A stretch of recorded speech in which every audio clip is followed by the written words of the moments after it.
Welcome to this segment of Farm Show TV. I'm your host, Sherilyn Jolly-Nagel, and joining me today on the topic of transportation is David Shevnovic.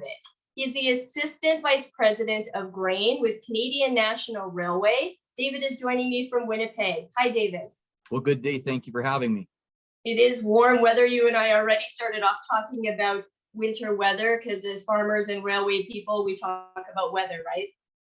Yeah, hopefully we are past all this extreme cold here. It was a pretty bad couple of weeks, but the days are getting a little longer and hopefully we're in for warmer weather here through the rest of the winter time and hopefully some more precipitation. Yeah, you got that right. Okay, well, let's jump in, David. I have a couple of burning questions I want to ask you today that I think our viewership would be really interested in hearing from a representative of the railway on some of these great topics. So across Canada, the railway moves virtually everything. You know, we've got construction supplies, oil, and of course, most, if not everything related to the agriculture industry at some point gets moved by the rail. What can you share with us about the differences in moving grain as opposed to the other supplies and commodities that the railway moves? Yeah, I guess thanks for that question. I guess first off, it's important to think about the diversity of freight that we move, as you touched on. CN's book of business really isn't focused on any one particular business segment. It's quite diverse. We have very, very much a unique three-coast access all the way to Eastern Canada, all the way to Prince Rupert and Vancouver, and down to the US Gulf, of course, at New Orleans via Chicago. Grain's a little bit unique insofar as if we're talking about bulk grain movement. You know, one of the things that we may touch on this in a little bit here, but unlike a lot of other business segments, which tend to be smaller volume type freight, and we'd say that's manifest, moving not in a very large block, probably over 80%, probably pushing 90% these days of the traffic that CN's moving in its supply chain for grain movement out of Western Canada is in unit train. That's most certainly the most efficient model. We've seen a lot of investment over the past number of years by grain companies, both in the country and at port, to handle bigger volumes of freight. Railways, particularly CN, has had, it's a very capital intense business. And CN has been leading amongst its peers in terms of investment in network infrastructure. And we have certainly encouraged the movement of bigger trains. And that's really translated into much more movement of grain within a given week or a month. And especially, at peak demand, when grain really wants to move off the combine in the fall time and through the winter, that means you can move a lot more with each slot that you have to move product. So, very much a unit train focused business compared to some of our other segments of traffic, such as say forest products, metals and minerals, that sort of thing. Yeah, really good. Thanks, David. So I think as a farmer myself, we get increasingly frustrated by any sort of disruptions in the supply chain. And railway is certainly such a big part of our supply chain. And when I think about the last several years, all of the disruptions that have come at us, I kind of categorize them in two areas. We've got unpredictable disruptions in the railway and predictable ones. So in the unpredictable category, we would have this pandemic. We would have the blockades that came our way. We have labor strikes. I'm wondering what are some of the lessons learned from those unpredictable disruptions? And in the predictable column, I'm starting to put weather. And I know that might sound crazy because what is less predictable but then the weather? But for me, what is predictable is that winter in Canada is going to bring us challenges. And we must move grain, as you alluded to, throughout those winter months. So I'm interested in your take on moving winter weather into the more predictable side of railway disruptions. And is there any lessons learned from all that has happened to us in the last couple of years with these disruptions that will make us better able to manage and mitigate these risks? Well, I think from the perspective of the unpredictable, by their very nature, they are unpredictable. Some of those items that you touched on, they are very unique in how they've transpired. I think for our conversation here, it's interesting the touching on the more predictable. We always hear the touch point that, well, winter comes every year, and certainly, we know that it gets cold. We know that it snows in the prairies. We also know that that translates into extreme heavy rainfall or persistent rainfall off the west coast of Canada, from November forward through February. So some of these things are very much, it's going to be winter comes every year. What is not predictable necessarily from year to year, we know it's going to be cold, we know there's going to be snow, but it really comes down to frequency and intensity. So for example, this past 2 weeks that we went through, it gets cold every year. We know it's going to get down to -30, but it's unusual to go for a stretch of practically 2 weeks in a row when you've got overnight lows of -35. And daytime high is really not pushing up past -25. That's very hard on grain movement in many fashions. Stuff doesn't want to start, things tend to break. From the perspective of the railway, for CN, that means in order to ensure safe railway operations, of course, our braking systems on trains all rely on air brakes and the need to maintain air brake pressure. And it gets harder and harder to do that as temperatures decline. So we know that we can't do anything about it's going to get to -35. That's going to happen.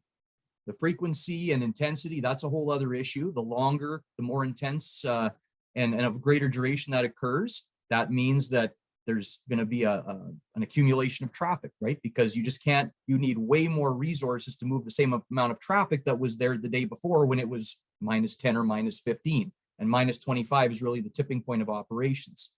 CN's winter plan, which we've published for a number of years, outlines the actions that railways, in this case, of course, CN, can take to mitigate the impact of winter conditions. And I think a really good example of that is our use of distributed braking cars. Some people call them air repeater cars. What is that? If you're at a train crossing and watching a train go through, a typical conventional train just has locomotive power at the head end of the train. If you see locomotives in the middle or at the back end of the train, that's distributed power. And that's the locomotives working together to have more dynamic braking, better pulling power. But those locomotives in the middle or the back end of the train are also pumping air. So that means you can run a longer train with distributed power versus a conventional train just with power at the head end. In the case of a distributed braking car, think of it as a bright red boxcar with a big air compressor in it. Does the same thing from a maintaining air brake perspective as that locomotive in the middle or at the end of the train consists. That allows us, for the number of air sources that we can deploy within a given train, to mitigate the impact of that extreme cold and run a longer train compared to if we were just running with conventional power at the head end. We've increased the size of that fleet from a couple of years, probably 3 years ago, it was a handful of cars. Now we have 101 of those cars running up and down the main line to help mitigate those impacts. And the longer the trains that you can run, especially in extreme cold, the less accumulation of traffic that you'll have. And that means quicker recovery from a disruption. Again, a 2 week stretch is a lot different than 2 or 3 days, but that is one of those ways that we can mitigate the impacts of what is that more predictable type of event. Good. Thanks, David. You mentioned the grain plan, and I sit on the CN Agriculture Advisory Council. So I have the opportunity to have some input into that grain plan and look at it on a pretty regular basis. But could you share with us where the public could get a copy of if they wanted to read that grain plan? Yes, for sure. And just as a little bit of background, I think since the 2017-18 crop year, CN and CP have, at the start of the crop year, which of course is August 1st, in advance of the crop year, to publish a grain plan. And that grain plan does two things. It's available on the CN website. So you go to cn.ca and then you find your way to the grain page and you can find all the archived grain plans. And that grain plan does two things. One, it says based on what you know at the time in front of the end of the crop year, or at the start of the crop year, how much grain and processed grain products do you expect to move over the course of the crop year? And then two, do you have the resources to move that product over the course of the crop year? And that grain plan is a good venue to take a look at, the conditions that we're working with at the time. Of course, we had the drought developing as we worked on the grain plan this year, but it gives us an opportunity to lay out, based on the types of investments that you've made and based on what you know about the crop, how much can you move on a weekly basis or a monthly basis? So that's our signal for that. It also illustrates a lot of the actions that CN is taking to move more grain, especially during peak period demand. I guess a good example of that is, we know the crop size has increased a lot. Of course, this past year accepted given the impact of the drought, but that's been a combination of increased harvested acreage as well as increased yields. Over that same period of time, the compound growth in the size of program that CN can deliver on a weekly basis and really gut slot harvest time, October, November.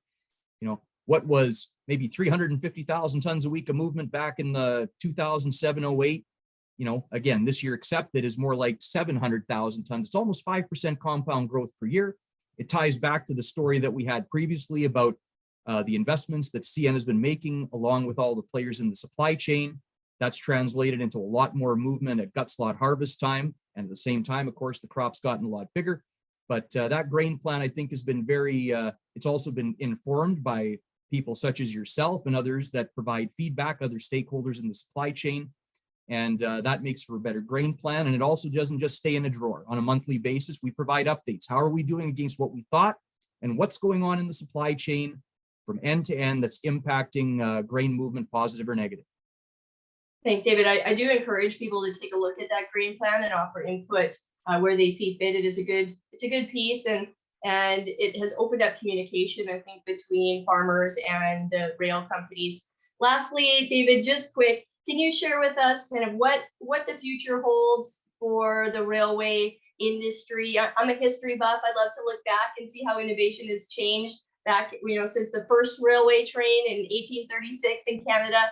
But I know our viewers are really interested in the future of railway. Are we talking autonomous trains? Are we talking drones? Are we talking heated tracks in the wintertime? What can we look for in the future of the rail industry?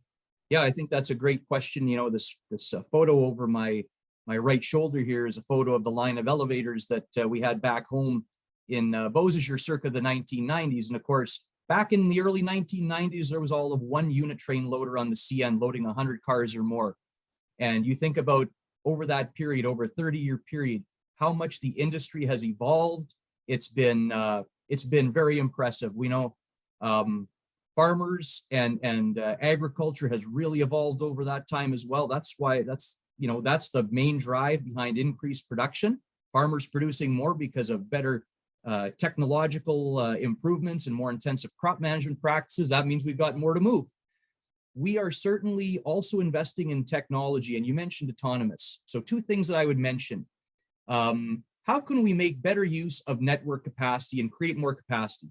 Well, one way is investing in double tracking projects, adding sidings, long sidings that trains can get past one another so you have a more fluid network. We've invested in thousands of new high capacity grain cars. We're investing in better quality locomotives. But another way you can do that is investing in technology, both through the autonomous track inspection program and then the automated inspection portals that we have, where, just to take a long story short, what you're taking is a very manual process that consumes a lot of time and network capacity, and you're trying to automate it a lot more at real-time track speed, that so you can make a lot more use of the capacity you've got. So instead of, for example, on the inspection portals, instead of having a roll-by inspection very slowly for a train departing a yard where somebody is looking at the train to make sure that there's nothing dragging underneath, there's no issues with that train,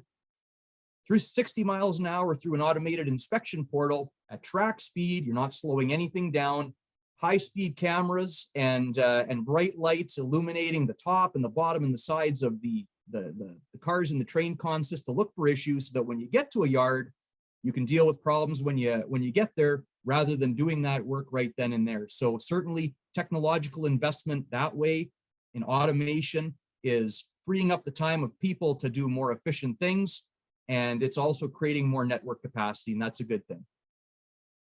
Technology is a big part of both of our industries, David. Thank you so much for being here today. Well, very good. Thank you, and have a good rest of the day.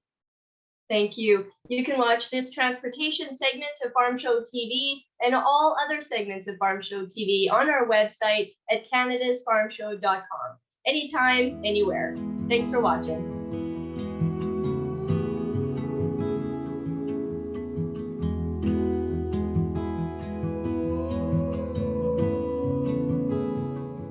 My name is Steve Webb, and I'm the Chief Executive Officer at the Global Institute for Food Security. In no time in my lifetime has food security and concerns about where their food comes from been as high on the agenda of the Canadian public as it is today. It's a great opportunity for us in agriculture. We at GIFT see technology as a solution and a wonderful opportunity to take Canadian agriculture to the next generation of food systems.